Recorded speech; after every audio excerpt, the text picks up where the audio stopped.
Now,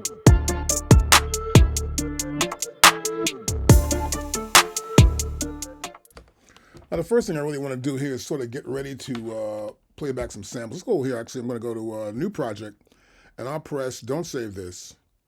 And we're going to get a new project in here. And we're going to get the actual loading new project. Here it is. New project right here. Load this in. Now, once you load up your MPC Live 3 with the pads, you're going to get that first big kit, the new project kit. And you're going to have some different sounding stuff going on. For example, here, those are 3 different sounds on one pad. Now, of course, you see these lines going through here. So it's like quadrants for each pad. So we got 16 pads, and you go, times 4 is like 64. A possible 64 pads can have sounds, which is kind of awesome. Even one sound can be distributed in several ways. For example, so I went to right here, you see that. What's really going on here is that those sounds have some sort of effects on them. This one you just heard now. I got this by mistake. Here's that drum too as well. Let's hear this back.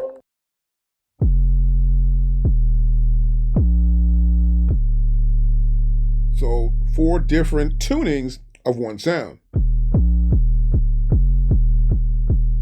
If I move anywhere outside of this range, I almost trigger another sound. I trigger a different sound, see? I gotta be right in the middle.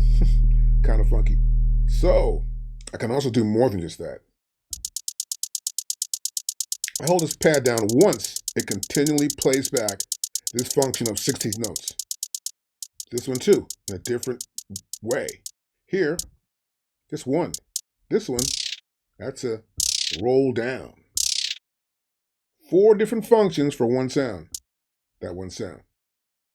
Also, here, the same thing. Whoa, machine gun fire. Whoa, too fast. 1 hit. Also, here. Whoa. In the center is one sound. The side is like a side stick to that one drum. Someone playing a stick on the side of the drum. Whoa.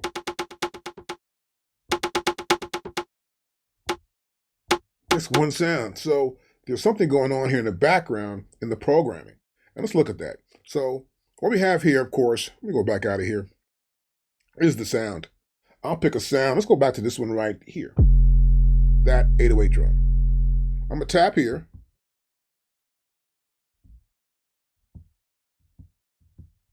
Oh. Okay, there we go. And now you can see the sample right here in the sample edit window. I can hit this drum here, right? That's 1, it's the first layer. My second layer here is this one. Oh, wait a minute. This is the first layer, it's F. This next one is D. The third one is D sharp. This one here is A sharp. So each one of these pads has been programmed in that way. It's going to be 1, 2, 3, 4, right? And so that's how it works. Now, how you actually see all this too is you're going to see it also here. We go back to edit right here. We are in edit. We're going to go back here to global, and we're on global right here, and you'll see the crossfade right here, where this is 1, 2, 3, 4. That's the programmer crossfade right here. I can tap there, and it can change also to 1, and it could be 5. This could be 2 and 6. This could be 3 and 7, and this could be 4 and 8. So there are different setups you can have for the pads, and it's based on this right here. Let's go back to 1. This is my original one I had here. 1, 2, 3, 4, obviously. So I get back to my samples right here, and you can see it. That's what you see right here with this first layer, second layer, third layer, and fourth layer. And the tuning of them. And you also see right here the very semitone tuning right here. That's a fifth. Same thing here. See that?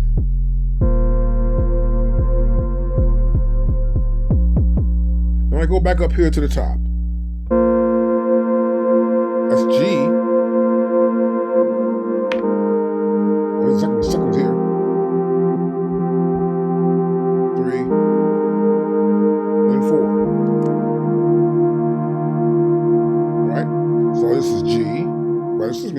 F minor, A sharp minor, D minor, and G minor. So we can see the note and we can see what's going on with each one of the layers that's used within the project.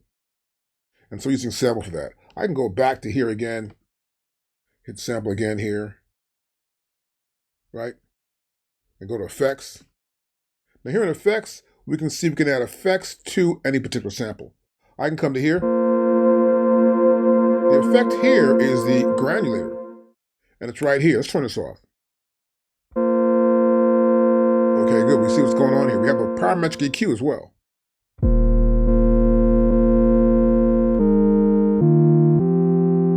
So I add these in, and we get that sound. We can apply effects to any one of the quadrants. In this case, it's being applied to the entire pad. So all those layers in the pad will have this effect on it, which is kind of cool. Now also, besides that with the pad, let's go ahead to our last one here. I want to look at this last one here. This is the mod matrix. Now here in the mod matrix, you'll notice here, if I hit the pad, first source, see this here?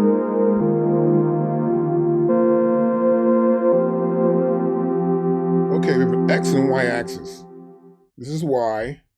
Of course, down here, there's X. See that? And you see it change here as I do this. I move my finger across the pad. You see what happens. I'm holding it down, the crossfades happened, and now we're still in this area here. I let go. That's how that works. It's so easy to do, and you just program it how you want it to affect the sound. In this case, the amount here is 100%. The amount here is 100%. This is negative, that's positive, right? So you see how it works. I can also change these parameters too. I can come here to hit full level and get a better sound whenever I move my hand across the pad like that. This is the pad Y. I can move my cursor right here. I can change everything. I can go pad X, Y, center. I can come to here, pad X, Y, center. I've changed how this works. See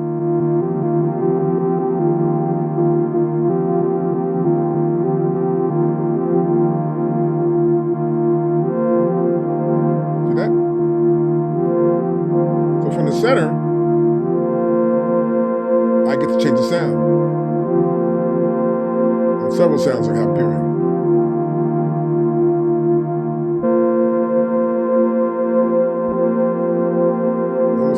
Sounds at once here. X, Y, center, distance. Let's go back to here. We'll go back up here and make this first one Y. And make this one down here, this should be X.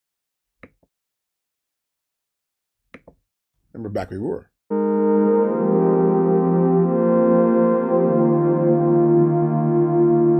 That's how we can change and affect the changes within this pad.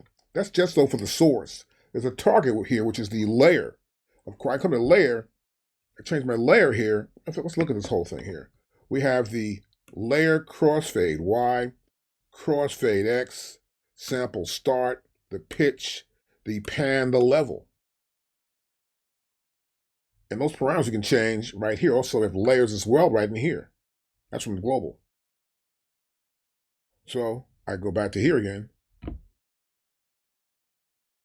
Crossfades are right there, right? We're back to where we started from.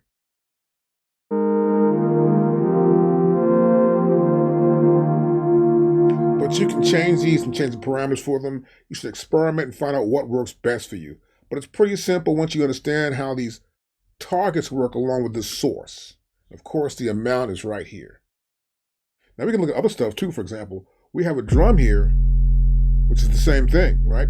This drum. That's the 808 drum. It's the same parameter going on here, except these are minus and minus. Peep that out.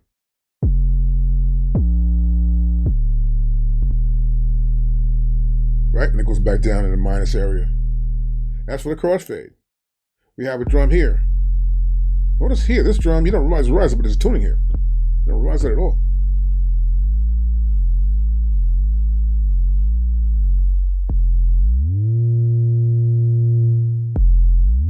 And then tuning happens.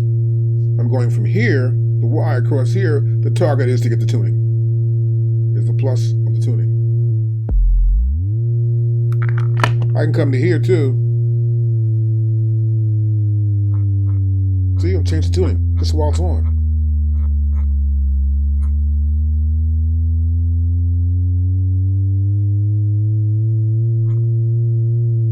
So you get the idea. I can go negative on the tuning as well. So that's how that works with the tuning. Now, a lot of times you may make a little mistake, but go back over it and understand what you're doing, and it'll help you get a better understanding by just practicing over and over. Now, another thing I want to talk about too here is these pads.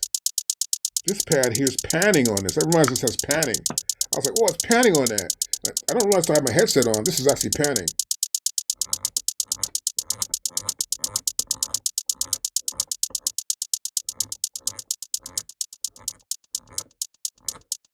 Hear it change? This is so amazing. It's kind of really cool. Now it's back to this again. And it was at 43 before, I believe. Let's get back over there. I'll try 40 better. Yeah, it's better. Like that. And so we're panning that sound back and forth. And with the amount they have in the other section, we'll show you that later on, but you can see that by setting up this section here in the mod matrix, you can do some pretty cool things with sounds. Here. Now, we don't know what that is, right?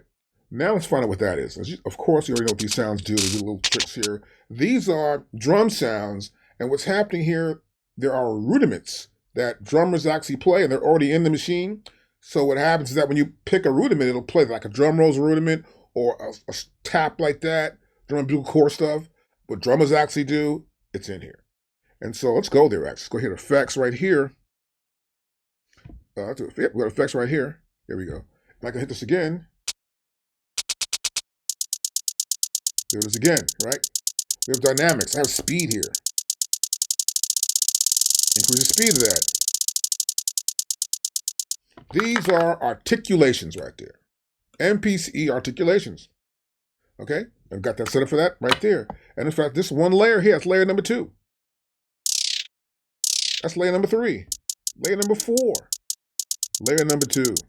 And you see, I hit that pad. Layer number 1, nothing's going on here, obviously. I'm not just speed here, though. If I come to here, that one there, I go right here, I got speed.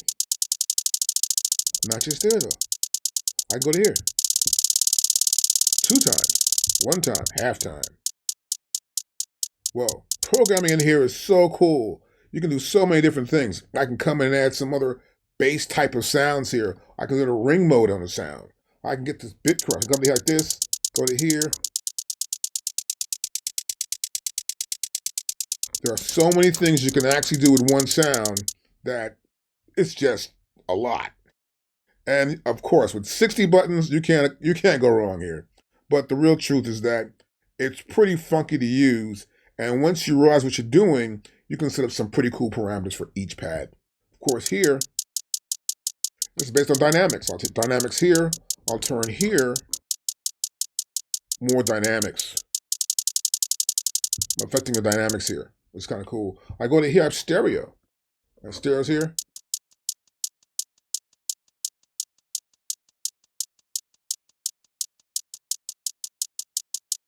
No more stereo. So I'm going back and forth in the stereo field. You have to check it out. It's really cool to use these things within your project. But another cool way to use them is actually to do them in a production, so to get to know how to use them. You can make these sounds up, but you got to use them. So let's try to use that. We're going to go back here to main mode. I'm in the main here. I got nothing much going on here but these sounds. And I want to use this here, right here. We're going to use the drum sequencer right here. This is a style like the Roland 707, the 80899 used to have. And this is really cool to be able to program. So for example, I can come into here and say, okay, that's one sound there, right? And I may want to come and make that sound happen every other time. So every other time I want to make it happen. And then here and here, make that happen. Now this is 2 bars. So I may want to just make it 1 bar for right now for demonstration. Perfect. And I'll just press play.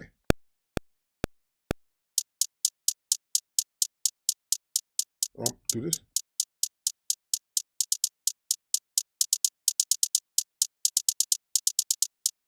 Oh, cool. That's just that one sound. I may want to use this one here. That's a snare drum. I go 2 and 4, like this, and press play.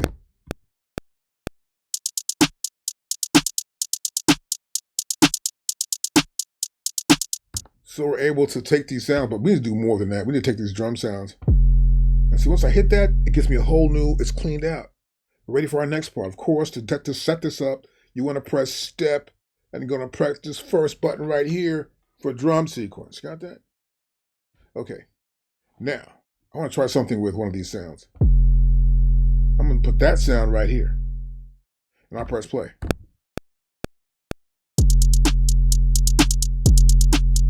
All right, cool. Not bad. Now, I want to use this sound next. No, that sound. I'll put it right here. Press play.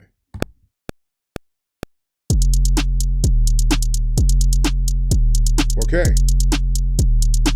So that means I have to touch a pad first, and then that pad, I can use it within this whole track.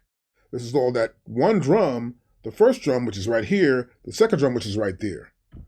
I gotta hit a drum first to use it someplace. I may come to here. That one may go there. Press play.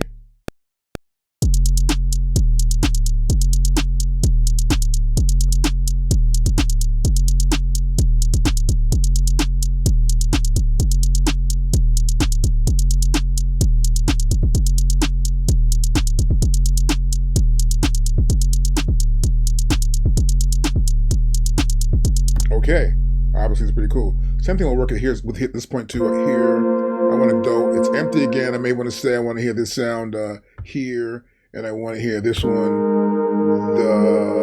Where? Let's try it like here. Oops. Try it back to go back to our here. Right here might be good. And this sound, I put this sound over there, and press play.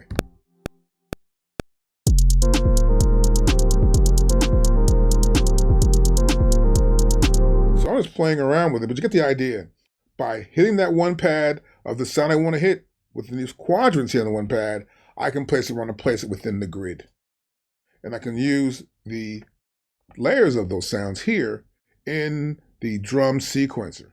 It's in drum sequencer mode. So it's easy to use these sounds, place them anywhere within the system. And it's a lot of fun. Now, once you get used to it, of course, I would suggest build your own kits. Now, if you don't have kits, there are tons of kits in here, and you can actually go to them. Let's see. I want to get to the kits. I'm going to go to right here, and I'm going to see my kits. I can go right here to expansion pack, and I'm going to scroll right up here, expansion pack, scroll, and we're going to get to it right here. MPCe kits. You get right to here, and you got a bunch of kits here. This is awesome. And you got empty kits. Here you got a bunch of empty kits. So let me explain this to you first. We have 9 folders. 1, 2, 3, 4, 5, 6, 7, 8, and then the sub base kits are right there. Right? And we also have these folders empty. These are empty templates. I come to here, you can experiment. Here's 4 pads, X, Y. Here we go. This is cross. 8 pads across. 8 samples across a pad. Sorry, 4 samples across a pad. This is 64 pad layout. Here's a center to the edge layout. You need to put something in here, experiment with it, and get an idea of how you want to use it, because you can actually experiment with these sounds inside of these special templates they make for you. Just pull them up. Really cool. Let's go back to here. Now, if you want to know more, of course, we do give lessons on the MPC Live 3. Anytime you need them, you can always hit us up at samplikings.com. Hit us up there. You can also call. Just go to the website, the number's there, and you can book anytime you want. Any questions, hit me up. I'll see you in the next video when I discover more about how to use the drum sequencer. I'm going to get really intense also on a much more pro level of using the MPCe pads.